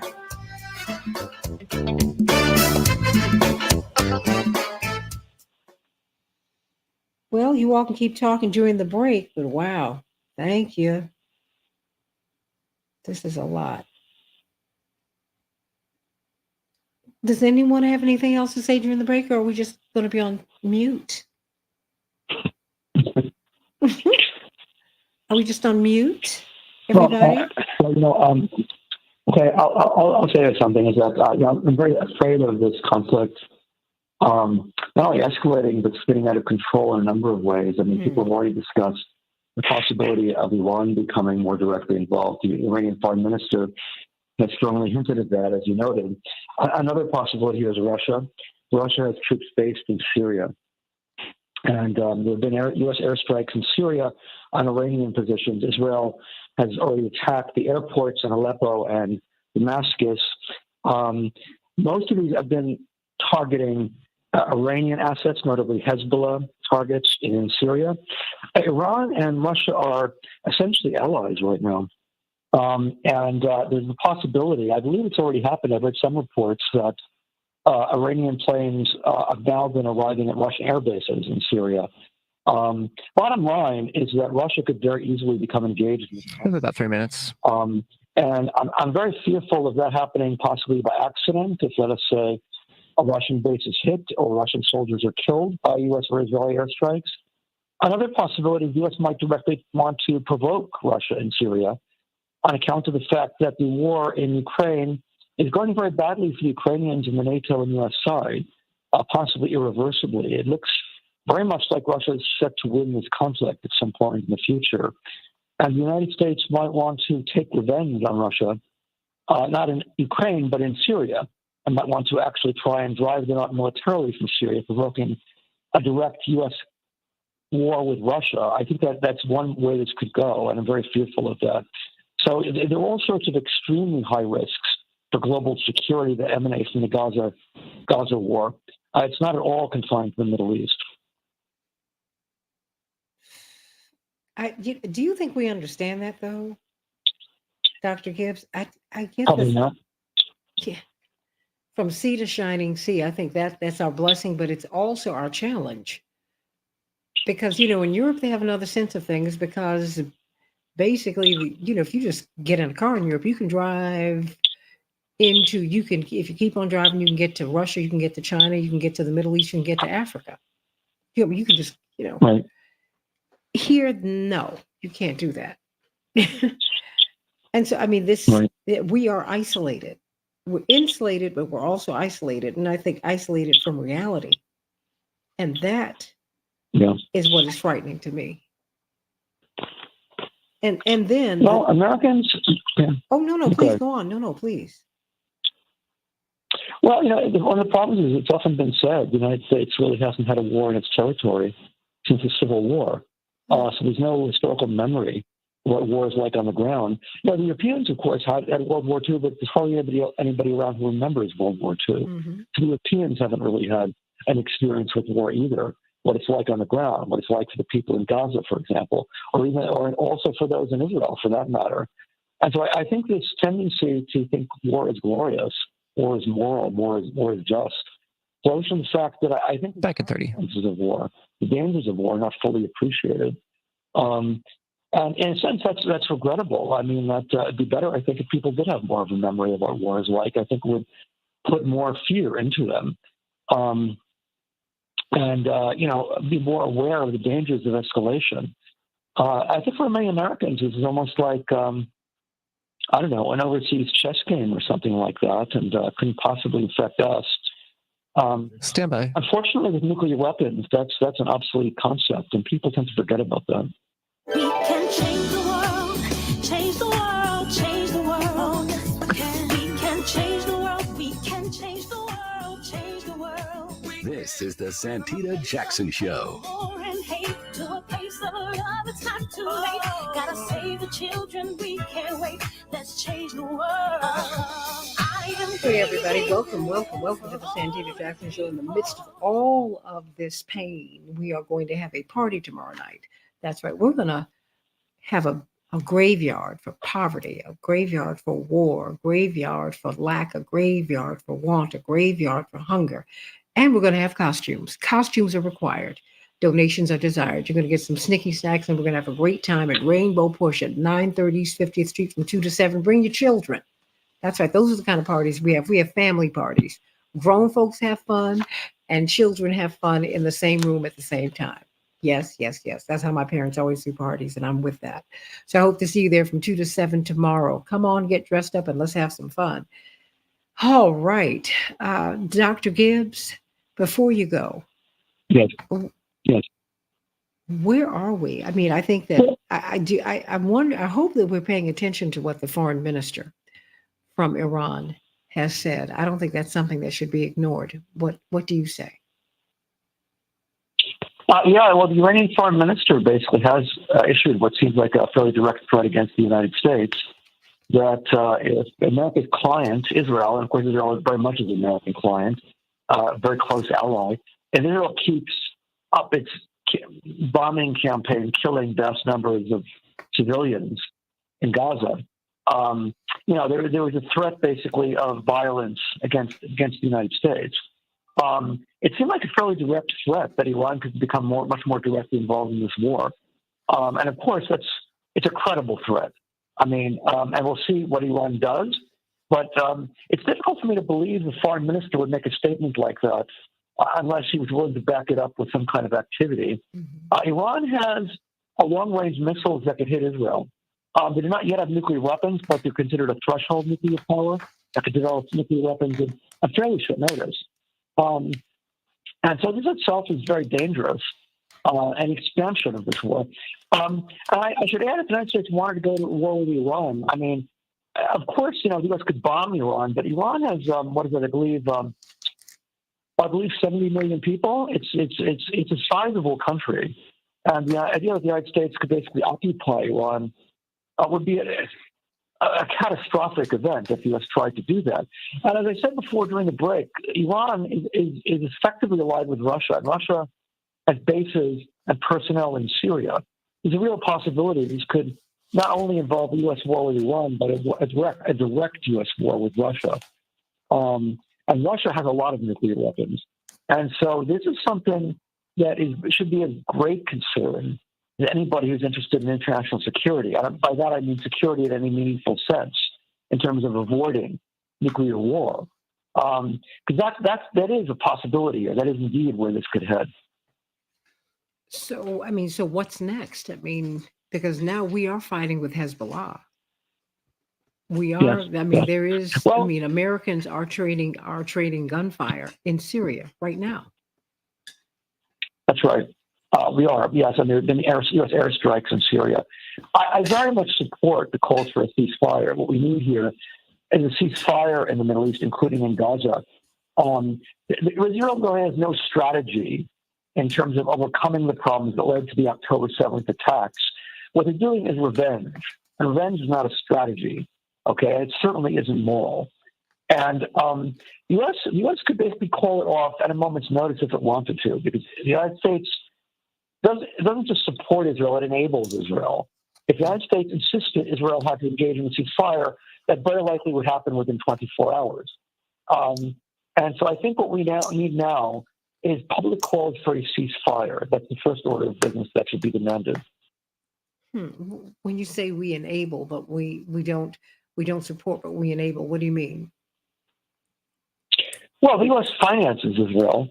We've been financing Israel on a substantial scale since the early 70s for over half a century. Began with Nixon. It's been a yearly annual subsidy, which is now $3.8 billion per year. There's been an additional $10 billion that's been specially appropriated on account of the war. The U.S. has 2 aircraft carrier task forces in the Eastern Mediterranean that are clearly intended to support Israel, both as an intimidation factor and possibly will be used directly for airstrikes in support of Israel if that comes to pass. Also, the United States is a very important player, a very direct player in this war on Israel's side. If the U.S. were to simply say to Israel, we demand a ceasefire, we will not support you anymore unless you have a ceasefire, Israel would have to listen very carefully to that and would very likely comply. But the United States is enabling what Israel is doing, and that needs to stop. It needs to stop for moral reasons, the massive death toll of civilians, including children in Gaza, but also for the issue of international security. It's in the interest of everybody to avoid a nuclear war, and that is a risk here. Dr. David Gibbs, historian, University of Arizona.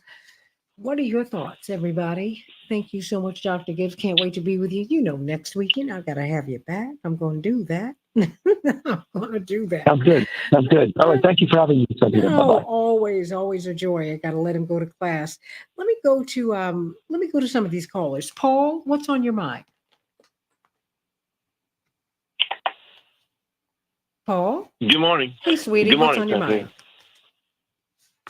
Yeah, I kind of wanted to add to what Mark was saying about Iran, but I'll start this by saying that Hamas could not have accomplished anything with this attack 3 weeks ago, tipping off a war, had there not been a standing injustice. And people want to draw the line at, I've heard people say we wouldn't be here if Hamas wouldn't have done this, as if there's no history to it of standing injustice. And then just to elaborate on what Mark was saying about Iran, yes, there was an Anglo-Soviet invasion of Iran in 1941, deposing the Pahlavi, the Shah's, we call him Mohammed Pahlavi's, the Shah, his father, taking over, installing a secular government, of which Mohammed Mossadegh was the president at the time in 1953 when the CIA deposed because he wanted to nationalize the oil. But our plan was to steal their oil because a lot of people don't know this, but you know who gave them their first nuclear reactors? We did. We gave them their first nuclear reactors because it was our plan to put them on nuclear power while we stripped them of their national oil. We had in the Eisenhower Atoms for Peace program, it was to use use nuclear power, nuclear technologies for peaceful things like medicine and energy. And that was what our plan was for them. You have some nuclear power, because we knew after dropping a bomb in Japan that nuclear power was not a politically viable energy in this country. So we were just going to take their oil. The West was going to take their oil. Of course, Mark elaborated on what the history was after that. So there's a standing injustice. We stole their oil, we put in a brutal dictator, and then we sheltered him. We took him here in the United States after he was deposed. People forget about that too. So there's standing injustice. There's people who are angry about things, and when you have anger, people go for the most extreme in leadership. And frankly, that's what the Republicans try to do in this country, is foment anger so that people will go for the extremes. Now, what's the standing injustice in Israel, in the Israeli conflict with the Palestinians? Think of it this way. Let's say Israel, and when we say Israel, we really should be thinking about the Jewish people there and the Palestinians. They're both Israel, but not so much. Let's say the Jewish state of Israel said, we're tired of this neighborhood. It's just too much pain to live here. Let's sell the whole country and move to Utah. We'll buy will buy the same amount of land in Utah, which would only be, about 10% of Utah. They could sell the country and leave. As a matter of fact, they were looking for a homeland in South America before they chose that region where they are. But could the Palestinians do the same thing? Could the Palestinians say, oh, you know what, we're tired of this. Let's just sell our land and go somewhere else? No, because even though the Palestinians are direct descendants of the original people, the Canaanites of that land, they don't own anything. They could not sell anything. And that's remarkably similar to, and this is how I'll finish, do you think that the official position of the United States of America is that the indigenous people of this land, of North America, never owned any of the land? As a matter of fact, that is the position that the Supreme Court took in 1823 in a case called Johnson v. McIntosh. Therefore, if the indigenous people of this country, the native tribes of this country said, oh, the heck with this reservations, we just lost the Navajo Nation just lost another case in the Supreme Court. We don't even have water on the Navajo reservation. Let's say they wanted to sell their lands and say, oh, heck with it. We'll just integrate completely into America. No, they couldn't because they don't own anything. The United States government owns their reservation. Because we just put papers on it. But yeah, we just forced them to be there, but they don't own it. They're supposedly sovereign, but they don't own their land. But you know what? But they actually, there's man's law, there's God's law. They own it. Yeah. Let me tell you, when you keep on living, we're going to see the land change hands. Now, either we're going to be just, or we're going to feel this. You can't continue to mistreat people. You can't continue to take people's stuff. Right. And think that God sleeps and slumbers. I was in Sunday school, okay, Paul? And I was taught that God doesn't sleep or slumber. Huh, Mark? No. Come on, Reverend Yuri. You know God is awake. You know God is standing by. And that's how I'm looking at this. And I'm just pleading with America like Dr. King did. I need you to get right. Because justice is coming. Oh, amen. Yes. No, it's coming. And I'm with you. I'm not with vengeance. Vengeance is not healthy. It's not now for religious reasons. No. I know it's human to want it, but no, I don't want revenge. I want justice. And then I want us to go on.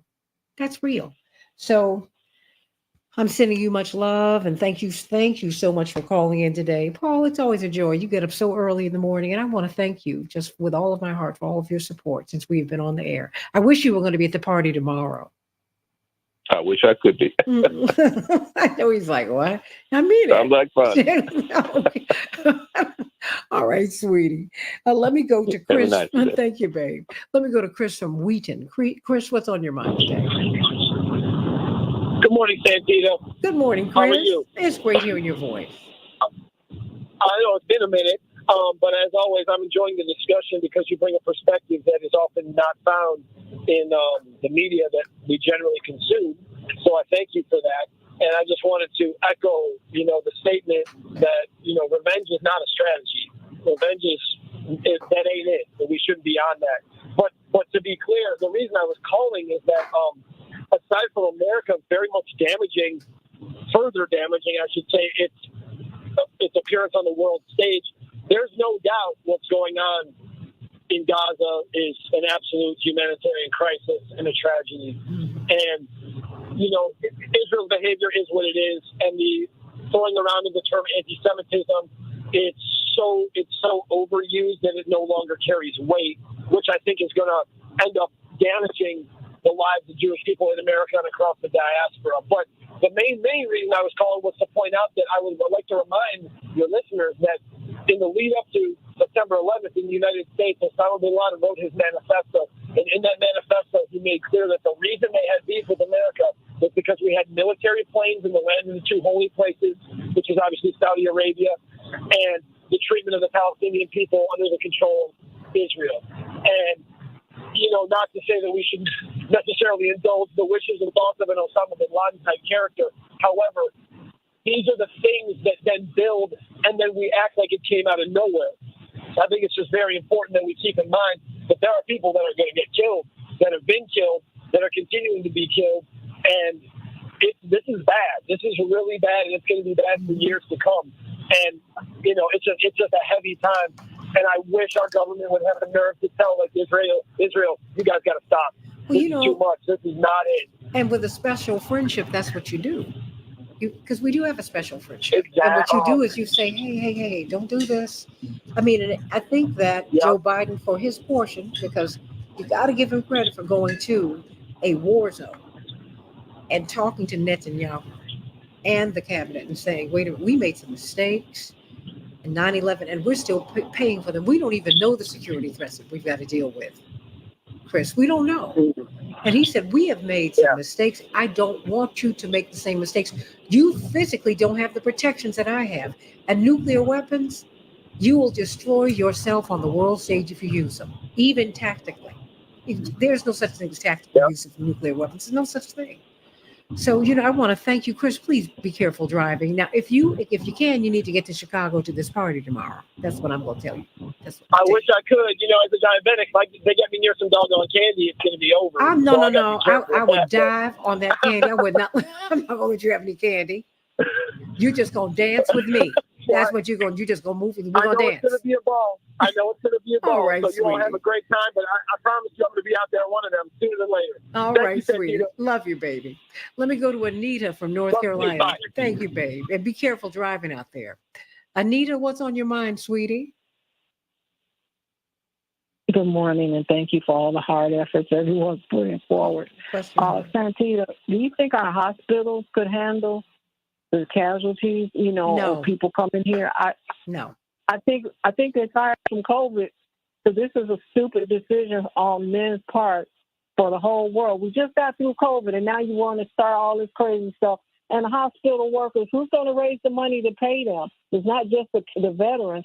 It's going to also be the people in the hospitals that are, nonstop dealing with this. Then we got foreigners that may not be on our side but don't mind working to get paid, taking care of our people here, in the hospitals. I mean, this is not a good situation we're putting ourselves in for anybody, Israel, anyone. And I do trust Iran that they're going to mean what they're saying. And America is definitely asking to get blowed up also. And we cannot handle it. And I mean, we're working to put our children through medical school, and now we're going to teach them to just take care of people that's been blown up. But this is what I want to say about ceasefire. I think your brother is involved in it, Jonathan Jackson. Mm-hmm. He's one of the signatories. Katy Perry has a song called Roar. I think the civil rights movement really needs to roar and say, okay, this is enough. We've already gone through this crap here in America with Dr. Martin Luther King. You guys just show what you think about it, and we're tired of it now. And we're going to tell the rest of the world. I think people like Katy Perry, Pharrell, we got some good ministers out here. There's a Stephen Furtick in Charlotte, North Carolina with Elevation Church, and Casey Price. The Maroon 5 is another singing group of white males that has a song talking about weddings. Not war, but weddings. I think these people need to be contacted and see what the young people can do. We need to flood the cities of Chicago, all over the world, all over our country, to let the other world know, hey, we saw Martin Luther King and we don't want to have it. I think that's what we need to do. We don't want to have it. I hear you. I'm going to take this final call. I love you, Anita. Let me get Will. Will, what's on your mind, hon? Give them both a whooping. Oh, okay. Now, who are you talking about, Will? Will? Hello? Yes, hey, Will. You said give them both a whooping, or were you talking about somebody else? That's okay. No. Okay, I'm sorry. Problems at home. Problems at home. These are not problems. You working it out. I was like, I feel like I'm doing a little time travel. Is that Jesse and Jackie? Okay. This is my grandma Timmy. What's up? It's all good. Okay. Yeah. I just had a question. Okay, has anyone really given consideration to this? What about the Palestinian people who are just simply like homeowners, for instance, or something like that, and they pick up arms? Where? I mean, you know, they're defending where they live. Well, no, baby, it ain't nothing left of Gaza. They're wiping that out. I understand. But at the same time, you have people who, like you said, their home has been wiped out. Okay, but at the same time, they might take up arms because they're like, okay, well, now all I have is just to protect me and my family. And how is Israel differentiating between them and people who are Hamas? Well, you know what? Let me say this. I think we need to be very, very careful. You have a growing body of Israelis who oppose all of this. Can they get any airtime? No, but they do oppose this. You have Jewish Americans, you have Jews all over the world who oppose this. Can they really get airtime? No. The only time you see Jewish Voice for Peace, for example, is when they're getting arrested. You know, that's it. So let's be clear on that. And you have some Palestinians, unfortunately, who've been in cahoots with Israel. So it gets a little complicated. Where it does not get complicated is here. The Palestinians have had their land taken from them. There has been an order for Israel to obey the pre-1967 borders. They refuse to do it. And they continue to take this land. You have a huge gas reserve off the coast of Gaza. So they're going to level Gaza and create some new settlements, they think, and move some people in. It's not going to work. I don't think the world's going to tolerate that this time. I really, really don't. Because there's a lot that's shifting in the world, right? So I think that what we have to do is either make a decision just generally about standing for justice and standing against injustice. Because you have people of every background, some who are imperialist, some who are not, some who stand for justice, some who don't. And let's just stay right there. And let's just let us be on the side of God. And let us call for a ceasefire and then work toward peace. Israeli security is married to Palestinian justice. God gave you a seat at the table in the presence of your enemy because your enemy is God's child too. And I think that if we really understand that and stop demonizing each other, the world's going to be a very different place, sweetie. Let me get some closing thoughts from my panelists here. I've got 1 minute for you, Reverend Dr. Yeary, and then 1 minute for Mark Fancher, and then I got to get out of here because I got to catch a plane to Miami and get back here for this party tomorrow. What's on your mind, Reverend Dr. Yeary? Well, you got a lot of moving to do, and there's a lot of paying attention that we need to do. I want to go back very quickly to the caller's point about this notion of the right to conquest for the taking of land. When he mentions the case of Johnson v. McIntosh, it's a foundational case in property law. And it basically says that in an international law principle, this notion of discovering land establishes the principles to the right of sovereign ownership, who controls the land.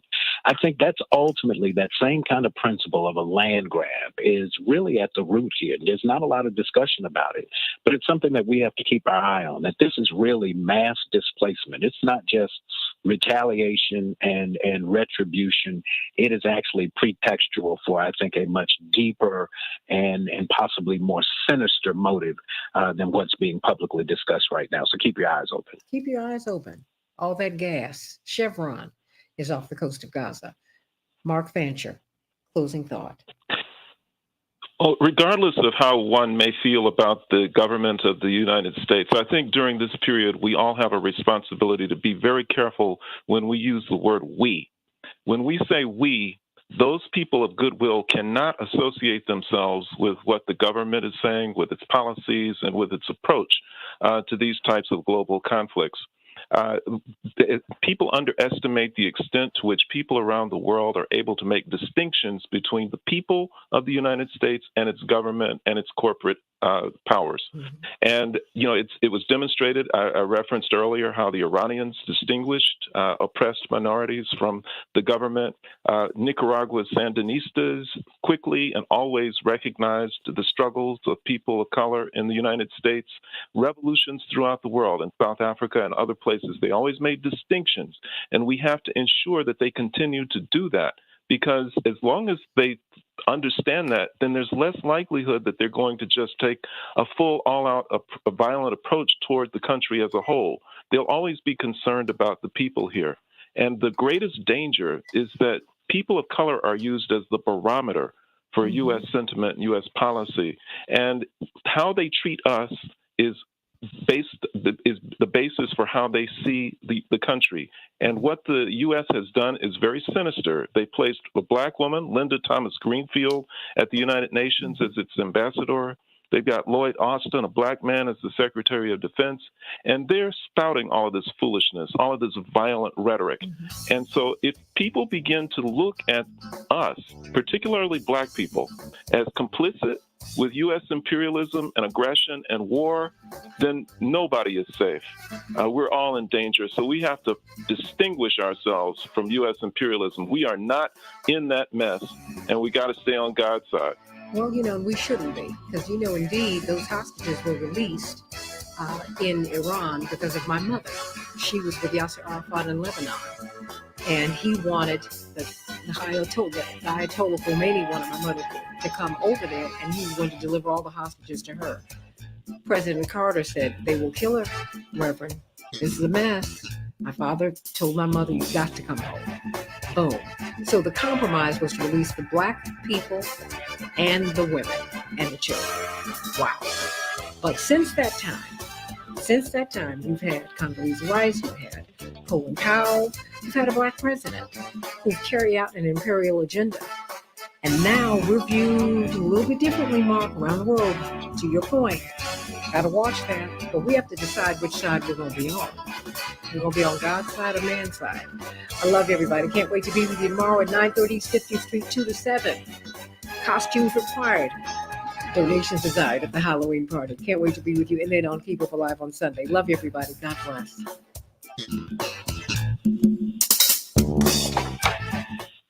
Mark and Todd, thank you so much for everything here. You're welcome. Thank you. Thank you for so the much. platform. Oh, please. You know I gotta bring you on so everybody can say, who is this guy? Lord Jesus. I can't wait for you to come back to Chicago so my mother can meet you. She will adore you. Oh my gosh. And you will adore tell her I adore her from afar. She is, because she is just as different as you are. Okay. When I hear you, I'm like, oh wow, he sounds so much like my mother. Ooh. I will say this before I go. We were at the 84 convention, and my parents' suite was really the office. And Todd's been around us, and so it's not luxury. It's that's where the secretaries were, and everybody was typing, doing their thing. And she came out of my parents' bedroom. My father stood in the doorway, and she said, "Let me tell you something. Everybody stop what you're doing. Stop what you're doing." She said, "Flesh and blood did not reveal this to me." She said, "God has allowed us to come through this campaign, and God has allowed us to live. No one thought when we started in November, when we started the Southern Crusade last summer, that we'd be alive, that Reverend would be alive. We need to praise God for that, because God has spared him to do something else, some other works." She said, "But I want you to know something. God will not let us go to the White House committing the same kind of wickedness of our oppressors. We must go another way." I'll never forget that, Mark. And you know what? And my soul was rested in that. I was like, well, hey, because if this is the price of admission, boom, we're out. 88, we were out. Yeah. Hey, now, and that's it. So, so for many people who thought that, a lot of people said a lot of things and said that we were jealous of Obama and whatnot. I'm like, sweetie, if you understand what this thing is, you could never. Because no one chased Reverend out of South Africa. They chased him out because people are angry about what happened to what his government sanctioned, the killing of Gaddafi. Come on, y'all. Mm-hmm. So no. I mean, and these are personal friends of mine, but my personal friendship has nothing to do with your politics. Now, I don't agree with that. Didn't sign up for that. I didn't sign up to put a black person who was an imperialist in office. That's not my tradition. So I ain't mad at nobody. And people got angry with me. I'm like, okay, I'm not willing to gain the world with the sale of my soul. I'm not willing to do that.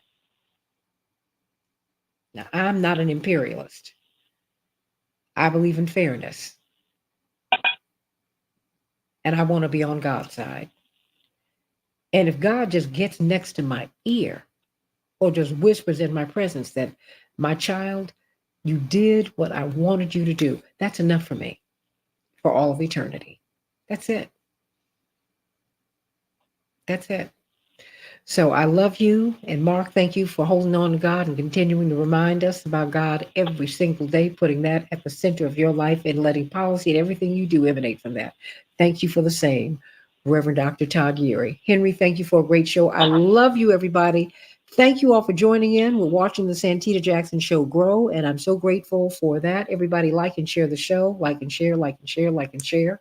Remember, Israeli security is married to Palestinian justice. You can't have one without the other. Let's love one another, everybody. Let's love one another. You might eventually like each other, but the commandment is to love. That ain't no suggestion. It's a commandment. It's what you must do. Figure that out.